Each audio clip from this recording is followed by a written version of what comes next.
Hello, everyone. I'm Kaisen Banthuang, Director of Development and Partnerships at Philanthropy Together.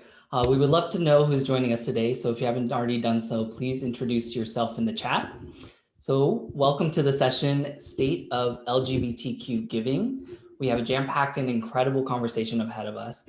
But before we do, I also want to hold space to acknowledge that nationwide, our transgender communities are facing an epidemic of violence, particularly with BIPOC trans women bearing the brunt of it. So a total of 44 fatalities were tracked by the Human Rights Campaign in 2020 alone, and it was the most violent year on record since they began tracking these crimes.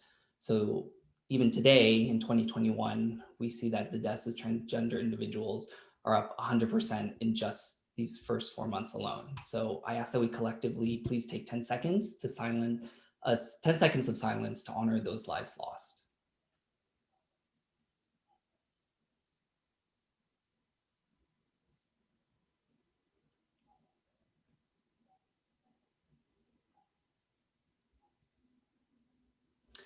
Thank you so much.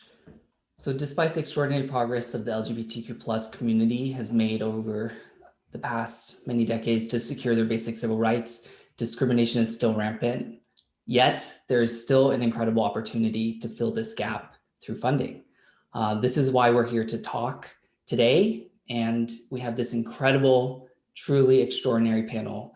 And I'm very proud to introduce all of these powerhouse of speakers.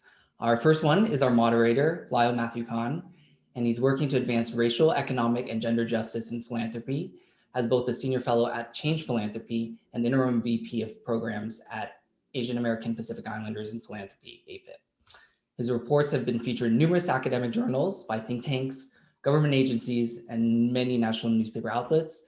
His deep experience comes from also having worked at Funders for LGBTQ Issues as the VP of Research and Communications. Welcome, Lyle. I'm also excited to welcome Frank Liu, the founder and director of Dinner Guys Giving Circles, a group of friends dedicated to funding under-resourced Asian American and Pacific Islander LGBT organizations.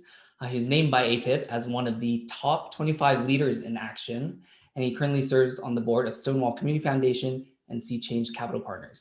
Frank is an award-winning creative director and is founder of Brand Justice, which is a full-service branding and marketing firm centered around DEI. Truly extraordinary. Thanks for being here, Frank. Our next speaker, Sparks, is deeply committed to promoting equity in philanthropy and is currently executive director of Masto Foundation, which is the US-based family foundation rooted in Japanese American community. Sparks is definitely no stranger to giving circles. She helped launches them, participates in them, and has definitely gone overseas to even consult on them. So we're so excited to have your experience here, Sparks. She's a board member of the National Center for Lesbian Rights, NCLR, and was also advisory board member of the Castro LGBTQ Cultural District. Wow, thanks for being here, Sparks. We're also pleased to have Francisco Buchting here. He's the VP of Grants, Programs, and Communications at Horizons Foundation, which is notably, and I quote, the world's first community foundation of, by, and for the LGBTQ people. By the way, he's also a research scientist, a public health professional, and has 25 plus years of experience spanning government, philanthropy, and nonprofit organizations. So truly an extraordinary amount of experience, and would love to get all the insights that he brings to this panel. So the last but not least, he's also part of the LGBTQ Giving Circle through the Latino Community Foundation. Francisco, it's so great to have you here. And then last but not least, David Rack is a practicing lawyer. He's been doing this for over 15 years and is currently in legal leadership at Airbnb. I don't know if anyone's heard of that amazing company. But outside of his work, David is also no stranger to Jewish philanthropy in particular, besides serving on the Jewish Community Federation's board of directors for a number of years. The past 4 years, he's been a member of and is the current chair of the Jewish Pride Fund, which is a giving circle sponsored by the Federation itself. And over the years, he's also participated in philanthropic and community organizations for most of his life. So previously serving as the board of directors of the San Francisco LGBTQ Center as well. So please join me all in welcoming these esteemed speakers to our virtual stage. Lyle, kick it over to you. Well, thank you, Kaisen, and thank you, Philanthropy Together, and thank you everyone for joining us today. I'm sitting here in New York City. It's a beautiful day here. It feels like it should be a Friday. I feel like I should have a drink in hand or something. It feels like it's already been a long week, but I'm so glad that all of you joined us today, and that I get to have this exciting conversation with a bunch of friends here on this panel to talk about the state of LGBTQ giving and the role that giving circles play in LGBTQ giving. It's kind of funny, when I started my career in philanthropy a million years ago, I started at Stonewall Community Foundation, which is the LGBTQ public foundation in New York City. And one of the big projects I had, and one of the big things I did at Stonewall Community Foundation, was work with their Giving Circle Quarter Share, which was a young professional giving circle that became a model for several other giving circles at, Horizons Foundation and elsewhere. And so this feels great to kind of come full circle and have this conversation about the role of giving circles in LGBTQ philanthropy, and to be here with so many friends. As Kyson mentioned, I spent a good chunk of my career as the Vice President of Research and Communications at Funders for LGBTQ Issues, which is an awesome resource for anyone looking to go deeper on all of these issues. But if we go to the next slide, just to kind of kick us off, what we're going to do today is we're going to kind of set the stage with some baseline knowledge of what is the current state of LGBTQ philanthropy, and then have a conversation about the role that giving circles play in LGBTQ philanthropy with these fabulous individuals that you see either on the top or side of the PowerPoint, depending on how your Zoom is set up. So if you've ever been to a presentation run by Funders for LGBTQ Issues, this slide probably looks really, really familiar to you. So Funders for LGBTQ Issues is a network of foundations and corporations dedicated to increasing philanthropic resources for LGBTQ communities. Perhaps unsurprisingly, many of the large organizations in philanthropy that track data did not do a good job of tracking LGBTQ grant making at the outset. So Funders for LGBTQ Issues has a long history of researching trends, gaps, and opportunities related to LGBTQ philanthropy. And so this chart basically looks at the trajectory of LGBTQ grant making from the years after the Stonewall riots until 2018. So this, which is the most recent year for which we have data. So this looks at that trajectory from when mainstream philanthropy first got involved, with the first 10,000 or so coming from the Resist Foundation in 1973. There was a funder before that, the Reed Erickson Educational Fund, which was trans-led and really did some of the early investments in LGBTQ philanthropy. But beyond that, the first kind of known mainstream grants appeared in the 1970s. And it's been an incredible growth trajectory. I mean, when you look at this looks really impressive, right? We started with tens of thousands of dollars in 1973 when Funders for LGBTQ Issues was founded. We were talking about a couple of hundreds of thousands of dollars. And now we're looking at $209 million a year. Which if someone was going to give me $209 million a year, I'd be pretty happy. I'd feel pretty comfortable with that. But I do think we have to put it in perspective. I also just want to make note that if you'll see, LGBTQ philanthropy actually passed the 200 million mark twice.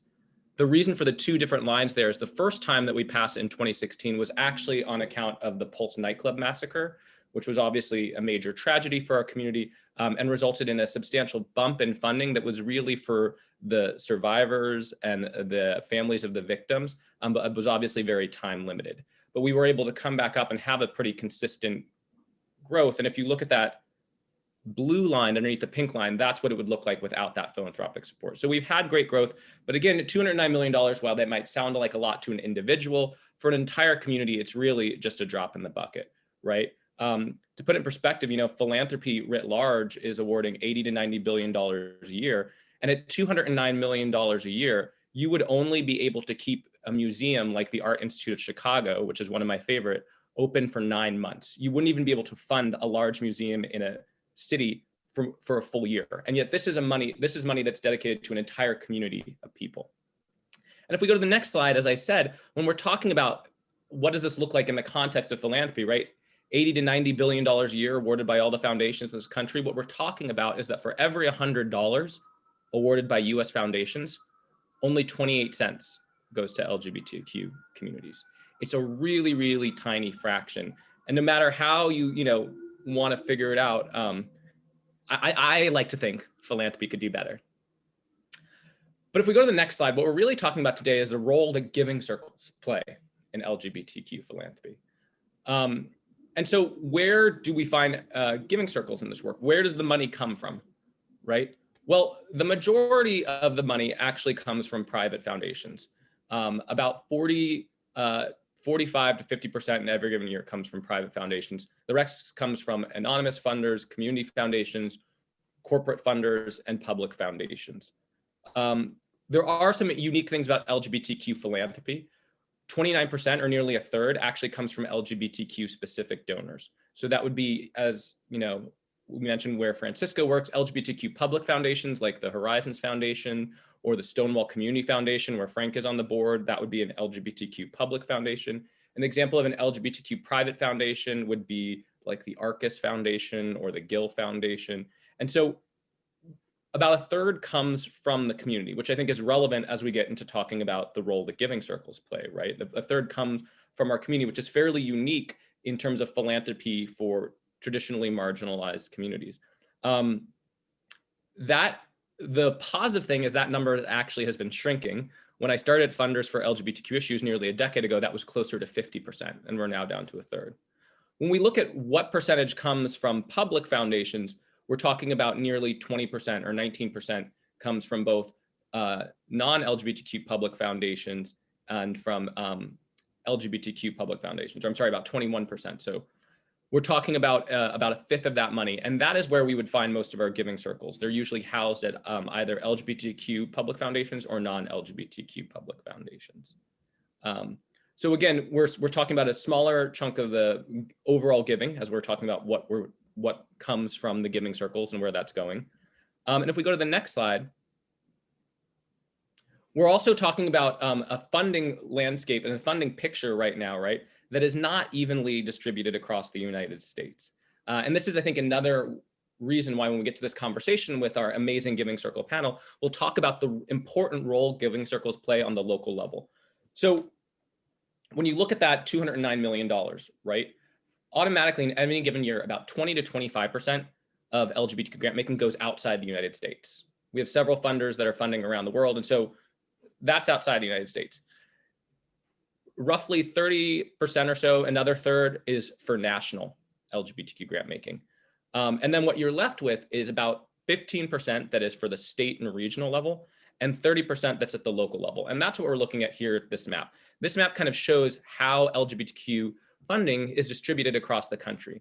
And you'll see some usual suspects, right? I mean, California and New York are the two darkest states. They were the only states and have traditionally been the only states to receive over $10 million a year. There are some states in any given year where we often can't identify a single LGBTQ grant or any LGBTQ funding for that state or region. And yet you'll also see, which I think is encouraging, that there has been some uptick in, and there's some darker shading in the South. When I started Funders for LGBTQ Issues, you know, surprises a lot of people, but more LGBTQ people live in the US South than in any other region of the country. And when I started there, LGBTQ funding in the US South was just abysmal. The South is now actually the most funded region at $31 million, followed by the Northeast at 25 million and the Pacific at 19 million, with the Midwest at 9 and the Mountain region at about $5 million. But again, you'll see it's not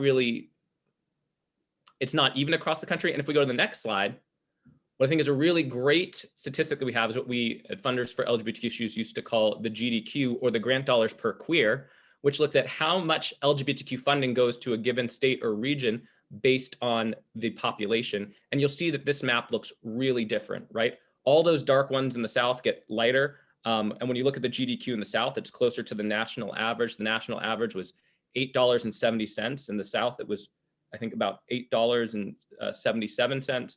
And the Northeast and the Pacific are still the highest regions. So even when we're looking at raw numbers, we also have to think about, okay, well, how many LGBTQ people live there? You'll see California gets a lot lighter. The states with the highest GDQ were New York and Montana, actually. So again, you start seeing some differentiation there. I really want to get us to our panel conversation. So let's go to the next slide. And I just want to tee this up too by talking about, you know, again, when we're talking about this big chunk, how much funding actually goes to LGBTQ communities of color. Traditionally, that had been a very flat figure. You know, if we were to take, this looks at LGBTQ funding for communities of color over the last 5 years. If you were to go back further, it had been very flat, ranging from about 15 to 20 million for a number of years. Again, huge uptick in 2016, thanks in large part to the funding from the One Orlando Fund, which was again for the survivors and the families of the victims of the Pulse nightclub massacre. So very limited in time space, but really largely directed at LGBTQ, Latinx, and Black communities in the Orlando area. But if we even take that out, we start to see a slight uptick in 2017 and a big uptick in 2018, a nearly doubling in the last 5 years. And that's obviously a trend that we hope to continue, especially as we're talking with several of the amazing AAPIP giving circles here today. And if we go on the next slide, what we will see is another inspiring kind of increase, which has been funding for US trans communities. In the last 5 years, funding for US trans communities has nearly tripled from $9.8 million to $28.6 million. Again, though, we're talking about funding for an entire community. I mean, even at the last slide, when we're talking about $33 million for LGBTQ communities of color, right? When we think about the challenges facing LGBTQ communities of color, would any of us that work in mainstream philanthropy think that that was an adequate investment? When we talk about trans communities, right? And as Kyson brought up, I mean, all the violence and all of the backlash the trans communities are facing right now, is $28.6 million enough? I mean, again, I encourage everyone to look at the 990s of some of the larger nonprofits that you love and just see how many months you could fund that organization with this total. To give you an idea, for the trans communities with this $28.6 million, what we're talking about then really is, out of all philanthropy, for every $100 awarded by US foundations, only 2 cents is going to trans communities.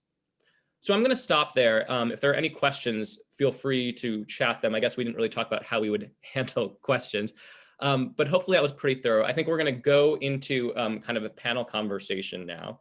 And if there's any questions, we can come back to that. But that was really just to help us set the stage. I'm so thrilled to be with so many old friends and new friends here today to have this conversation. I wish we were all in person so we, could hug and have a drink. But I'd love to, kick us off with our incredible panel. We're going to have everyone go around, and if everyone on the panel could just kind of introduce themselves, maybe, share what your favorite beverage is, whether it's alcoholic or not right now. As I said, I'm feeling a little bit more jovial and in the party spirit. It feels like Friday, as I said.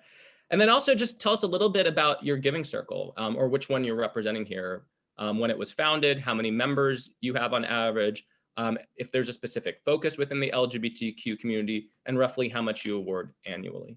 And I'm going to kick it off by the people that I can kind of see next to me. So I'll kick it off and start with you, Sparks. Hi, Lyle. Thanks so much. And thank you for that overview. And thank you, everyone, for joining this panel. Okay, so I have been a part of several LGBTQ giving circles, and I'll just mention a few of them. So right now I'm representing the Beyond 2 Cents API LGBTQ Giving Circle, and we were founded in 2018, and we focus on supporting API LGBTQ organizations. We have about, it varies between 8 to 12 members across the country, with most of our members in the Bay Area. And since we were founded, we've given out about $80,000. The reason why we're called Beyond 2 Cents is because, as Lyle mentioned, for every $100 that's given out in philanthropy, only 28 cents goes to the LGBTQ community. Well, for every $100 that's given out in LGBTQ philanthropy, less than 2 cents goes to the API LGBTQ community. So really, it's an incredibly small fraction of an already small fraction. So our name, Beyond 2 Cents, really reflects how we're trying to push the needle and educate both philanthropy and LGBTQ philanthropy about the needs of the API community.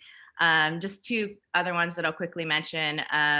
I also was a founder of HYPE, which is Horizons Foundation's Giving Circle for Young Donors. It was actually created off the model of the Stonewall Quarter Share, which Lyle mentioned. HYPE's method was that Circle members gave $25 a month. It went into a collective grant making pool. And between 2010 and 2020, HYPE granted out about $115,000 to 19 different organizations, and at its height had about 75 members. And then the last giving circle that I'll mention is the Funding Queerly Giving Circle, which was housed at the Estrella Lesbian Foundation for Justice. That giving circle had about 10 members and was active from around 2014 to 2018. And over the course of 5 years, gave out over $1 million to small budget LGBTQ orgs led by and for folks of color. So I will stop there and hand it off to the next panelist. Did you have a drink, Sparks, or I had a little coffee. So, coffee, absolutely, very strong coffee. It is earlier on the West Coast. I will give you that, and I'm not the morning person. Obviously, Sparks is an extreme expert. I'm going to go to the next person, just to my next side, which is Frank with the Dinner Guys. Hey, Lyle. Hi, everybody. It's nice to be here. And compared to Sparks, we're underachievers. I only represent one giving circle, and it's called the Dinner Guys Giving Circle. We were founded in 2012, and we currently have 7 members. We're a group of friends, and I'll go into the story later about how we were formed. And we focus on API and LGBT causes and issues. And we average about $8,000 to $12,000 a year. And with 1 year, I think our largest giving was $18,000. We fund everything between education, elder care, anti-women violence, immigration, to education and youth leadership development, and everything to the thing I like is we fund first and second generation immigrants to run for public office. So yeah, it's quite a range. Amazing. Did you have a drink? Well, I don't drink alcohol, so I'm gonna say chamomile tea, which reflects my age. With lemon. We're having a lot of caffeinated beverages so far. And David, why don't we kick it off to you? Great, thanks, Lyle. Really great to be here. This is fantastic and a fantastic group. I'll start off with my drink. I think I have tequila on my mind, one of my favorites, although at 9:20 something in the morning on the West Coast, I probably won't be having that till later, but thinking about it for later. A little bit about me and my giving circle. So I'm an Airbnb lawyer by day. I'm also a startup investor and advisor and involved in a number of different nonprofit boards and committees. And for the past 3 years, I've been the chair of the Jewish Pride Fund. We started 4 years ago as a group of like-minded individuals who wanted to come together to give at the intersection of LGBTQ community and Jewish values. So we grant to organizations in the Bay Area, nationally across the US and in Israel. And we fund both LGBTQ Jewish organizations and programs or projects within either LGBTQ or Jewish organizations that support that intersection. So we actually try and move the needle a little bit for organizations that aren't quite at the intersection just yet. And we're supported by the Jewish Community Federation of the Bay Area. I happen to be a board member of that. And we have a staff member there who helps us part of the time, and that's been really super valuable, especially as we need help with fiscal sponsorship in order to be able to make donations outside of the US. And I'm going to talk about that a little later. Just a little bit about our giving stats. Each member contributes $1,800 per year. We have about 18 members for the past 4 years. And some folks do have company matches or have given a little bit of extra. So we typically have about $35,000, $36,000 to grant to organizations each year. And so we typically grant to about 4 to 6 organizations based on the applications and the priorities each year. And we're always looking to grow. I'll add just 2 other facts as folks are starting to think about shaping their giving circles and what else could be a part of a giving circle. We've really made ours a little bit more than just centered around the giving circle. Of course, that is the core of what we do.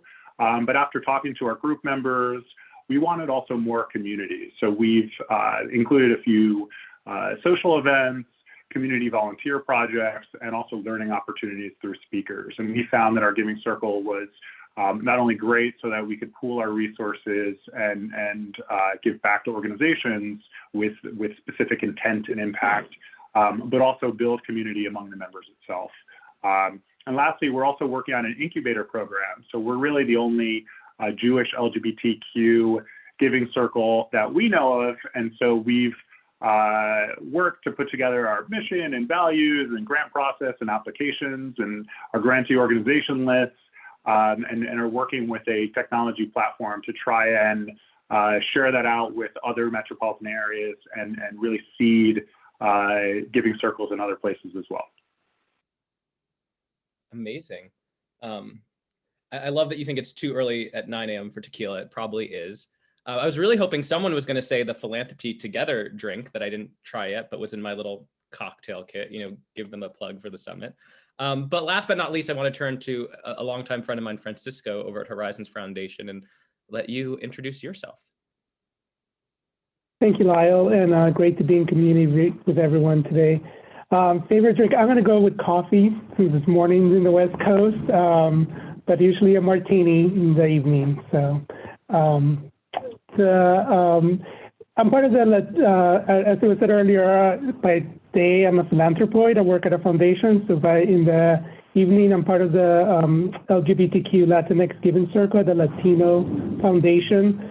That particular giving circle has been around since 2016, and it's part of over 50 giving circles at the Latino Foundation in San Francisco.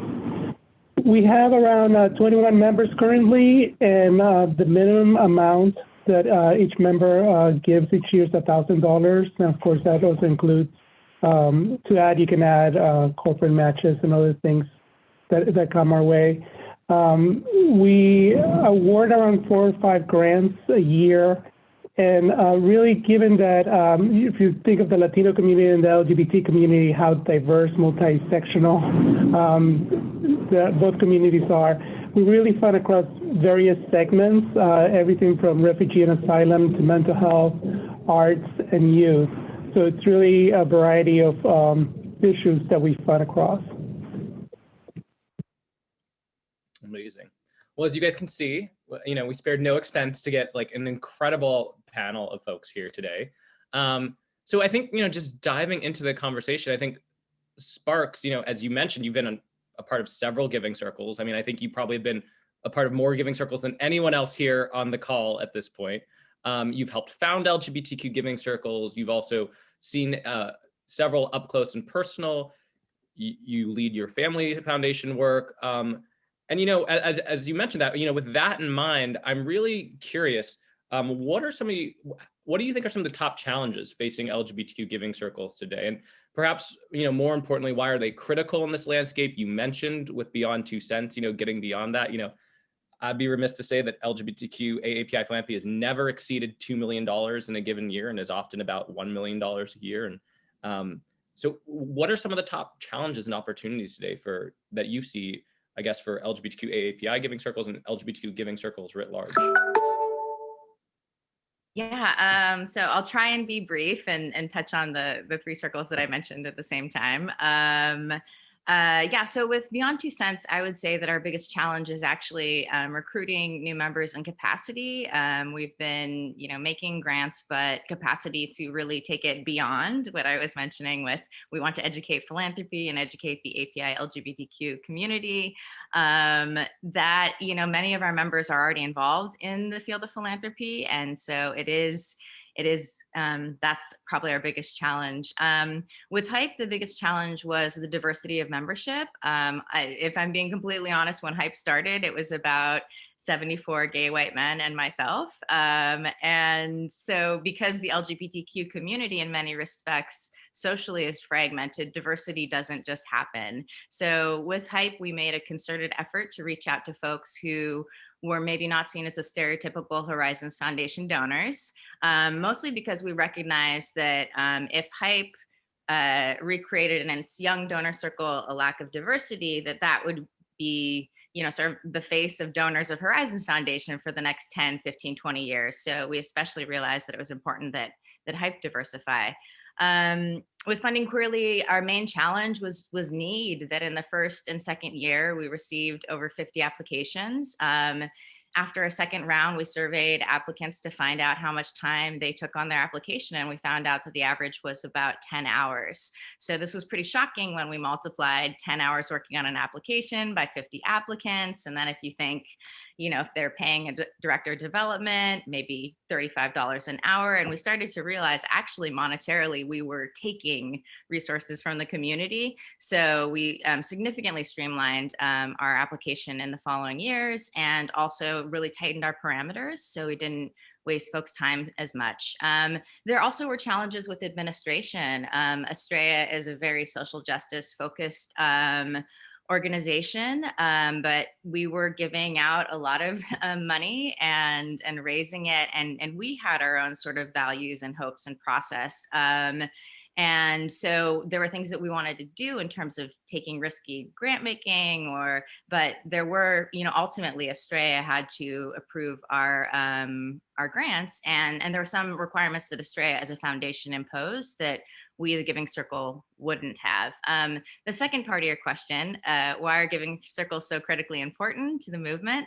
Well, sort of, as I've mentioned in philanthropy, as everybody here probably knows, the overwhelming number of decisions are made by white, straight male folks, or in the LGBTQ community, gay, white, straight male folks, or gay, white, male folks. So often the folks that, are making decisions are the furthest away from the communities that we're trying to serve.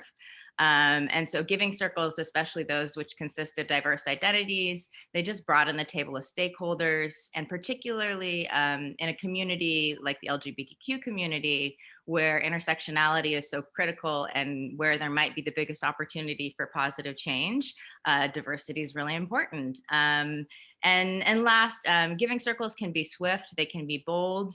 Often the due diligence process is more about building relationships and telling stories and not about imposing processes.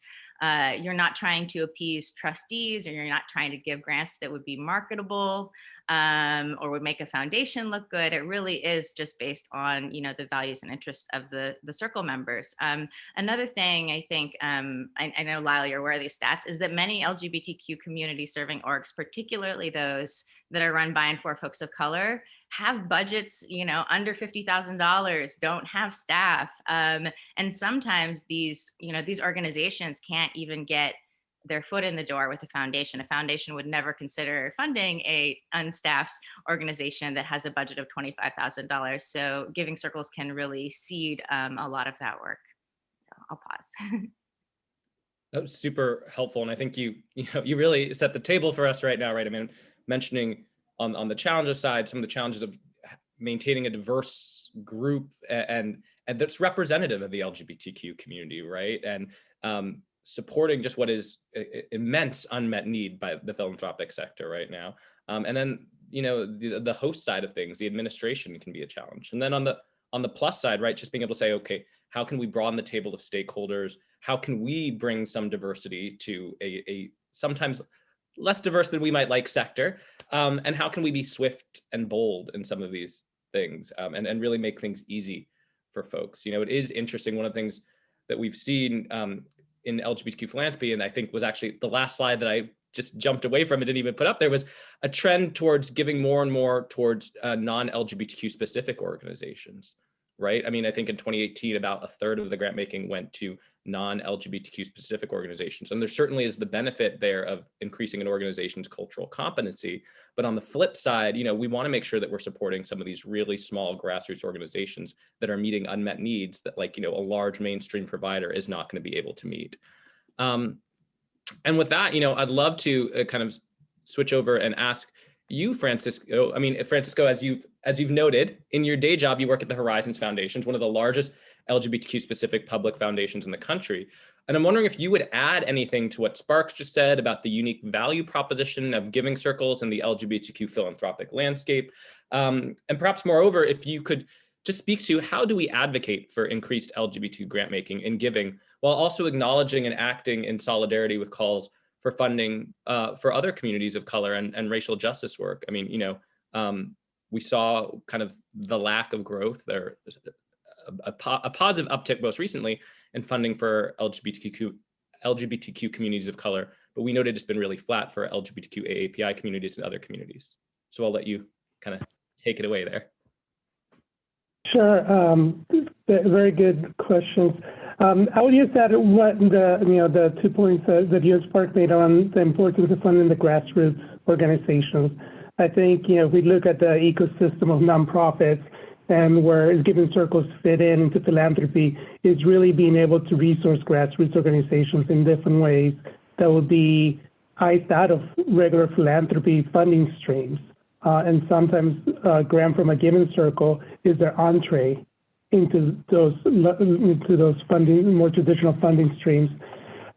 And grassroots, I think in our community, they just represent where change happens, where change starts, where innovation is created, where the rubber meets the road. And it's those folks that are creating change. And some of our pillar LGBTQ organizations that we look at now started as grassroots at one point, started in somebody's kitchen, and with no staff, and they grew. And so we have the chance to be almost venture investors in our grassroots and make sure that that part of our ecosystem stays alive and well. One of the things that we did at Horizons with COVID, we sent a survey out to our organizations and asked them what's been the economic impact due to COVID. And I'll spare you reading the full report, but the take-home message is the grassroots, the smaller organizations have been disproportionately impacted than the larger million-plus organizations. So I think as the Giving Circles, we have an opportunity to also to make sure that we're also doing some of the repair work that COVID we know is going to last in a long time in terms of our nonprofits. I think that the answer to the second question that you asked in terms of how is it that we fund across sectors in social justice, honestly, I think it needs to start in our own backyard, and really looking at what is it that we're funding in our Giving Circles.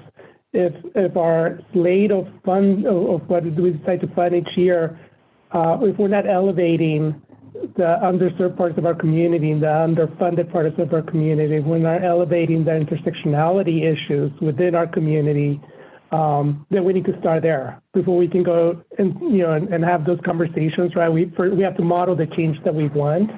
So I think that's important. An example, is think about it like, funding undocumented queer youth. Well, we know that undocumented queer youth literally elevated the DACA movement to a whole other level, took it to the stratosphere. And it was because they brought their passion and their organizing that they learned in the LGBTQ movement into that movement. So funding the undocumented queer men that were funding cross sectors, and it had to start within our community. But I think to a larger point in terms of advocating for more LGBTQ funding, especially cross sectors, is really also looking at the data. We don't, there's data about the LGBT community more than there was 40, 50 years ago. There's still not enough.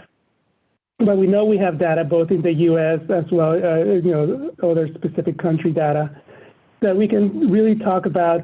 Well, if somebody's funding in the homeless space, homeless youth space, if that particular foundation, if that particular Giving Circle does not have an organization that's really looking at homeless queer youth, are they really fully funding in the homeless space? And the reason why is, in San Francisco, a survey in 2017, 49% of the homeless youth identified as LGBTQ.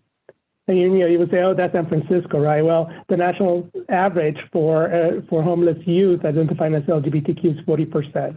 So it's not that far off. So the challenge is, how do we have those conversations with folks that are funding in the homeless youth space that are not funding LGBTQ specific youth work in that space? And we can go issue by issue of how sometimes our communities are overrepresented, but yet those narratives do not get uplifted in how we fund. Those are all great points, Francisco. I mean, I think, I agree with you that every issue is an LGBTQ issue. So it's kind of a fun little game I like to play with funders that don't think that. But I think that your points there too about funding grassroots organizations and being an entry point, right, for some of these cutting edge organizations that aren't going to get traditional philanthropic dollars, and letting them leverage that for hopefully greater investment is really key. I think David, as we move to you, I know that I don't know. I was excited to see as we were prepping for this that the Jewish Pride Fund awards grants outside of the United States, and as we mentioned, about a quarter of LGBTQ philanthropy goes outside of the United States, but that's really still a small bucket from US foundations. If you broaden it, obviously there are foundations outside of the United States investing in LGBTQ issues, but by and large, funding for LGBTQ issues is small in the United States and it's almost non-existent in a lot of parts of the world. So I'm really curious, how did you guys come to the decision to fund outside the United States? And acknowledging, that it's often lower in the global aspect, do you see your grant making as filling any particular voids? I mean, how did you guys piece this together? Yeah, thanks, Kyle. Those are really great questions. One thing I wanted to kind of underscore, if I can, before I get into the answer there, Lyle, is Sparks made a fantastic point around diversity in philanthropy. And as one of those 74 gay white males that, along with Sparks, was part of the Horizons Young Professionals for Equality all those years ago, the reality is we in the philanthropic community don't look like the larger communities we're serving. And if there's one takeaway that folks listening can hear from this, it's that by being a part, changes that. So I can't underscore that enough. And thanks for indulging me there for a second. And to your question on funding outside of the United States, for us, it was a fairly easy decision that we came to, since our giving circle is tied to supporting both the LGBT community and giving with Jewish values. And Israel is very important to the American Jewish diaspora, the community outside of Israel. We believed that it was important to consider supporting organizations within Israel as well. And by the way, I'm talking about it from a Jewish or Israel lens, but for everybody listening, you can find whatever religious or cultural groups that are meaningful to you and add the LGBTQ lens to that, as all of our panelists are doing. And since Israel, to some of your other questions, Lyle, good points, since Israel doesn't have nearly the same funding and philanthropy culture as we do in the United States, and the LGBTQ organizations there aren't really receiving much from the government, if anything. The dollars that we give really have an opportunity for a much more significant impact in helping individuals directly. And for example, in Israel, we've made grants that support LGBTQ Arabs and Jews living and working side by side, such as supporting the largest trans rights organization in Israel and a homeless shelter and programs for LGBTQ youth that are both Arab and Jewish. So we arrived at the decision to include Israel in our geographic scope, but we have no fixed rules on how many grants must be made to organizations outside of the US or even in the Bay Area in any given year. And by the way, just a final thing to think about for those that are interested in granting outside of the United States, there may be tax and other legal requirements. So you might need a fiscal sponsor or an organization that you're connected with in order to be able to give internationally, but just something to keep in the back of your mind. Yeah, that's great. And thank you, David. And a story for another time. Somehow I ended up, someone made me go when I was in Jerusalem to open house in Jerusalem. So I've seen some of the LGBTQ organizations on the ground in Israel doing that great work. But last but not least, I want to turn it over to my friend, Frank. As Frank knows, I've always loved the Dinner Guys origin story. And I'm wondering if you can speak to the Dinner Guys' ongoing evolution, how, someone on this call, how does one grow an LGBTQ giving circle and evolve an LGBTQ giving circle to respond to changing times? I know in some of the conversations we've had before on other panels, you've talked about awarding LGBTQ grants to non-LGBTQ organizations. You've talked about changing membership. And I'm wondering if you can speak to some of these growing pains and offer any advice for our audience. You also just recently talked about some of the issue areas that you're funding in that are not the main ones. As most people on this call will know, the top issue areas in LGBTQ philanthropy are usually civil rights, then health and well-being, which includes HIV and AIDS, then strengthening communities, families, and visibility, which is a lot of that is like community center funding and kind of these grassroots organizations that bring everyone together. But once we get outside of that, everything else receives less than $10 million a year. So less than $10 million a year to education, less than $10 million a year to economic issues, less than $10 million a year to combating homophobia, biphobia, transphobia, et cetera, and violence. So I'm wondering if you can speak to, again, Frank, how you guys have evolved over the last, what is this? I guess this is your 9th year, and how you've changed and grown, and yeah, just take it away. And maybe you can share the story, since we teased that story or how the dinner came into being? Yeah, it's actually a very natural evolution. I think that's a good word for it. We started out as a group of 10 friends who we just have dinner every month. We just said, because if we don't plan it, then everybody's so busy. So we just said every month we're going to get together, on this Saturday night, and everybody plans something different. They pick the restaurant, so we take turns. And so when I learned about the Giving Circle initiative from AAPIP, I just thought it was such a brilliant idea to democratize philanthropy, because most of the guys, I think there are only 2 people, myself and one other person, that were in the philanthropic world, and most of the other guys aren't. So, but when I brought the idea to them, they immediately say, yeah, it makes sense. Again, it's a very natural circle, right? That's already formed, and since we already meet once a month. So in the beginning, I think we placed a lot of processes and voting. People were excited. We treat it as such, and we're very competitive just by nature. And so we were doing fundraising, like doing give out days and things like that. We worked so hard to raise money, and we want to be the best, we can be. And after a couple of fundraising events, a couple of guys came to me and said, I'm never doing that again. It's exhausting.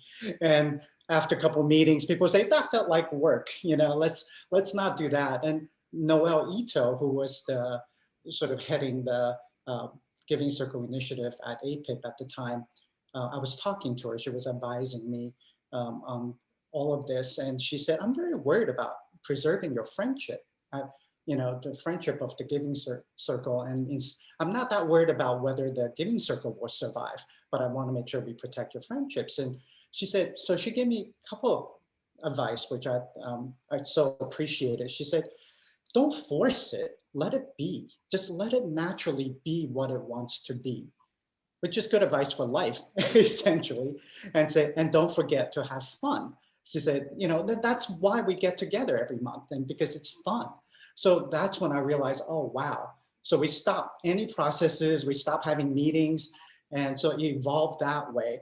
And then, and 8 years later, 9 years now, we're still going, and miraculously we raise more money and give out more money every year. I don't know, again, very generous friends and all of that. So that's how we evolved. And we don't seek new members. So throughout the years, we lost some members to, unfortunately, to brain cancer. We lost a couple of people to when couples break up. This is the challenge of having, life happens. And then we have couples who have children and they have twins, and people get busy. So, we understand it. So we just keep changing and evolving. Do you want me to go right into the funding? I know we're running short on time, but. Yeah, sure. Well, I actually thought, I just got a note that we were supposed to end at 12:50. I thought we were ending at 1. So oops, horrible moderator over here. But yeah, so yeah, just keep going. If people can stay, that's great. If not, it's recorded. This has been such a rich conversation. I definitely want to make sure that we also give everyone a chance to close out. So yeah, keep going. Okay, so very quickly, I think Noelle Ito, again, she's so wise. And the other advice that she gave me was, what's going to keep you up at nights is not how to raise money, because I was very stressed about raising money. She said, what's going to keep you up at nights is going to be what you fund. And she was right. She was absolutely right. The brilliance of the Giving Circle concept is it makes you go out and look and see what are the needs of the community. When you have money to give, it's central, to sort of, now you're seeing, you're actually looking.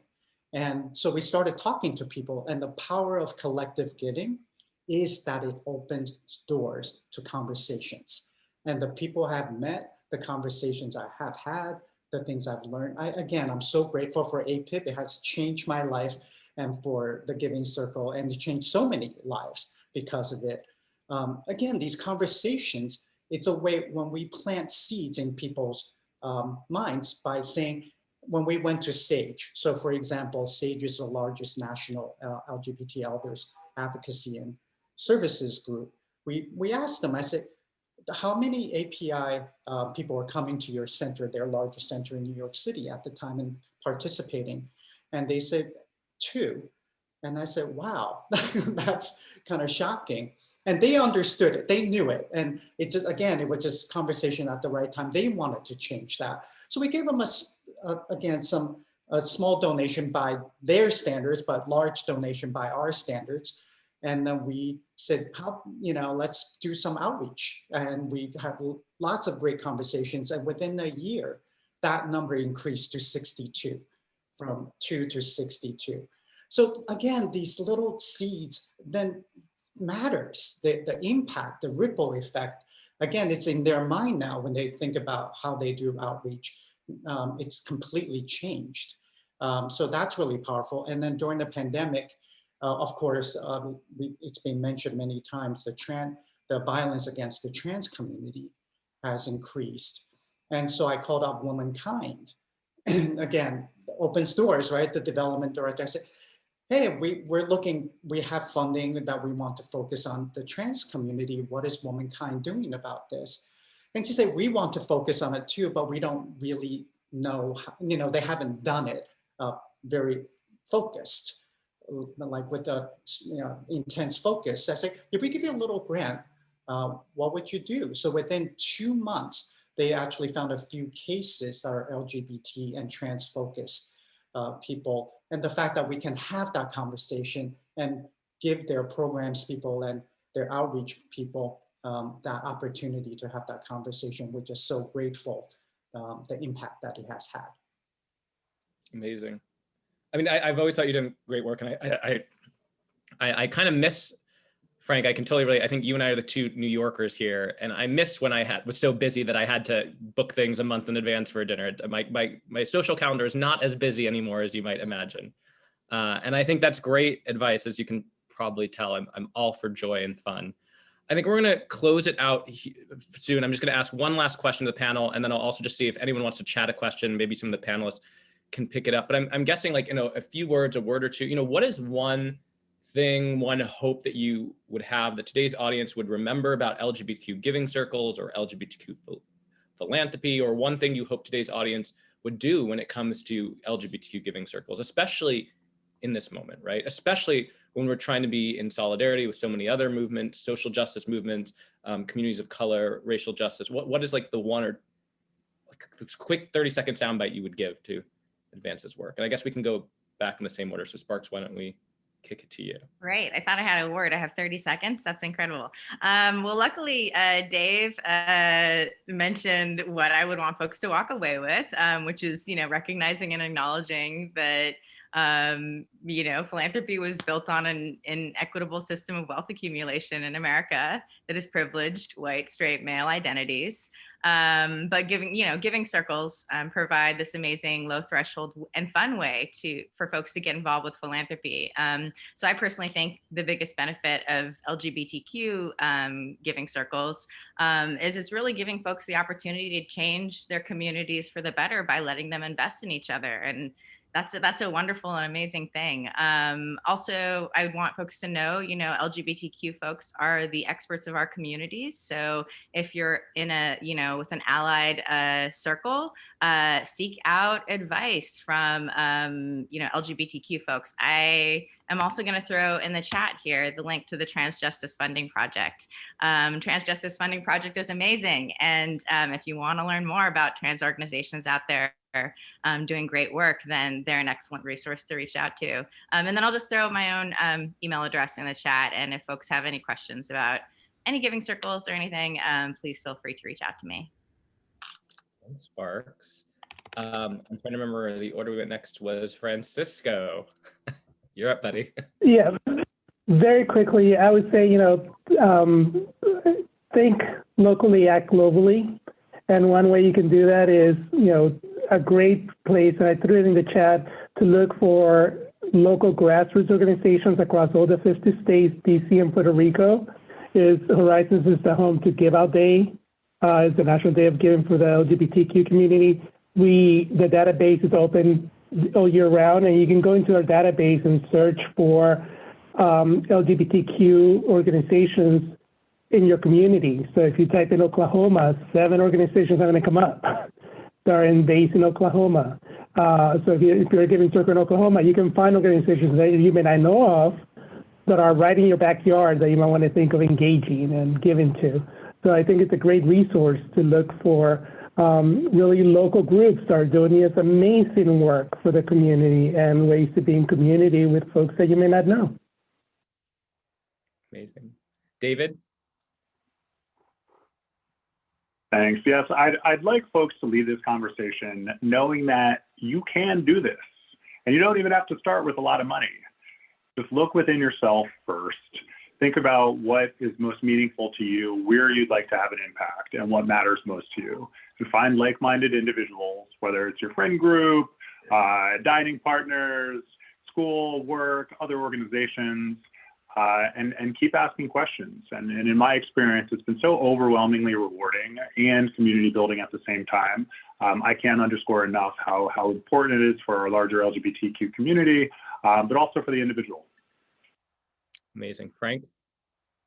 So I think, Lyle, the game that you said you like to play is kind of the thing that I always say is no matter what you're funding LGBT issues, right? Because it touches so many different aspects. Every sector we touch, we know, even immigration and all of that is like, we know we're impacting LGBT lives in ways more than we think. And we like to find things that are, the fun things that are invisible, where that is, again, not being seen, right? So I think I would say ask questions to your funders. Who are, not even, are there LGBT people in your community that needs help? It's who are the people in your community that are LGBT, and what kind of special things do they need? What are the things, what are the special problems we can help them with? So by asking those questions to the people that you fund, I think you'll plant that seed for the change for the future as well. It's great that we get to be a part of this amazing movement that's impacting so many people. Well, we are well over time, but as those of you that are still with us could probably tell, there's just such incredible knowledge on this panel. There's so much to take away and digest. I'm so sorry we didn't get to your questions. I'll figure out a way to make sure that you all get my email as well. But I just want to thank our incredible panel. You guys are brilliant. You guys are doing incredible work out there, and you guys are changing lives and changing the way the world and the sector and everything works. So thank you to all of you. Thank you to everyone who attended today. Thank you to the Philanthropy Together team. And yeah, I don't know if anyone from the Philanthropy Together team needs to come back on and close us down. But again, I'm just so incredibly grateful to our panelists, to everyone here, and thank you. Thank you, everyone. So for everyone heading over to the next session, go to wecovesummit.org and then to the agenda webpage, and you will find the link to the next session. But other than that, we're going to send this amazing panel off with some music. And please don't forget to take the end of session survey so that we get some great feedback. I know it's going to be good for this panel, but once again, fill it out. Thank you again. Bye, everyone.